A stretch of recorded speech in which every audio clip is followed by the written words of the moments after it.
Assalomu alaykum.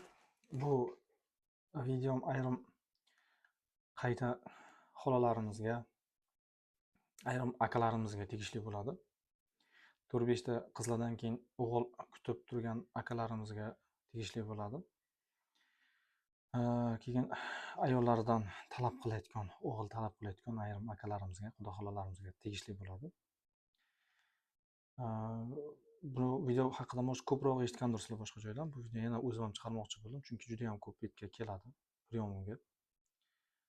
4 ta qiz, 5 ta qiz tug'ilgan, o'g'ilga возможно bo'lmayapti, qanaqa yo'llari bor, nimalar qilsak bo'ladi deb so'rab keladi. Aytib boraman sizga nima yo'llari borligini. Eshitib borsangiz, xudo xolasa, может o'zingizga kerakli narsani eshitib bilib olasiz. Tak. Ayol kishidan hech narsani talab qilmang. Ayol kishi farzand olib kelayotgan bo'lsa dunyoga bo'ldi. Uni vazifasi farzand olib kelish. Qiz olib keladimi, o'g'il olib keladimi, uni vazifasi emas. Ikki quloqingiz bilan yaxshilab eshitib oling. Men sizga qishloqchasidan tushuntirib beraman, meditsinskiy tarafdan tushuntirib beraman. Nima uchun ayol kishi vazifasi emas? Chunki boshqacharoq aytaman desangiz, yerni nima eksangiz yerga, olma eksangiz olma olasiz, nok eksangiz nok olasiz. Hecham olma ekib turib, o'rniga nok olmaysiz. Demak, bu yerda kim vazifasi bo'lyapti? O'g'il qizligini? O'g'il qizligini otani vazifasi bo'lyapti. Demak, otani vazifasi bo'lgandan keyin ota bilan ona bitta bo'lganda yo o'g'il bo'ladi, yo qiz. Bu otani vazifasi. Onadan hech narsani talab qilmang. Onaning vazifasi faqat dunyoga farzand olib kelish xolos. Agar farzand olib kelmasa, u paytda siz farzand talab qilsangiz bo'ladi, misol uchun tekshirtirishingiz, boshqasi qilsangiz bo'ladi. Keyin sizga 4 ta qiz tug'ding, 6 ta qiz tug'ding, sanda hamma yerda qizlarga, ayol kishiga nima qilayotganlar? Ayol kishida umuman bitta problemasi. Ayol kishining vazifasi faqatgina dunyoga farzand olib kelish bo'ldi. Endi yerda qiz o'g'illigini bilayotgan, to есть определить qilayotgan kim bo'ladi? Nima bo'ladi?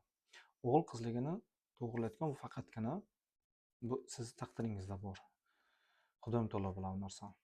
Sizga nima yaxshi, nima yomonligini Xudoyim taolo biladi. Shuning uchun sizga qiz berdim, shunga shukr qiling. O'g'il bersa, unisiga ham shukr qiling. Bermasa, sabr toqat qiling. Xudodan so'rang, Xudoyim taolo sizga beradi. Bu bir. Ikkinchisi, akalarimiz o'g'il tug'moqchi bo'lsa, lechina ol, o'zini qanaqa dorilari, qanaqa kunlari, bir nimalar bor edi. Meditsinskiy tarafdan unaqa hali hech qayerda tasdiqlangan yo'q. O'zining определенный kuni bor. Определенный lechina borki, что sen o'g'il farzand ko'rishing uchun degan narsa yo'q hech qayerda. Agar farzand bo'layotgan bo'lsa, значит sizni sog'lig'ingizdan yaxshi. Agar farzand ko'rmayotgan bo'lsangiz, u paytda siz tekshirib ko'rishingiz kerak. U diniy tarafdan biror xil yo'llar bo'lsa, bu narsani bilmayman lekin. Meditsina tarafdan unaqa yo'llar yo'q. Определенный narsasi yo'q, чтобы sizdan mana shu narsani qilsangiz siz o'g'il ko'rasiz, yo mana shu narsani qilsangiz qiz ko'rasiz degan narsa yo'q. Nima uchun bizda ko'proq qizlar foyda bo'ladi? Ko'proq darajada qizlar bo'ladi. O'g'il ham ko'p bo'ladi, lekin основной darajada qizlar bo'ladi.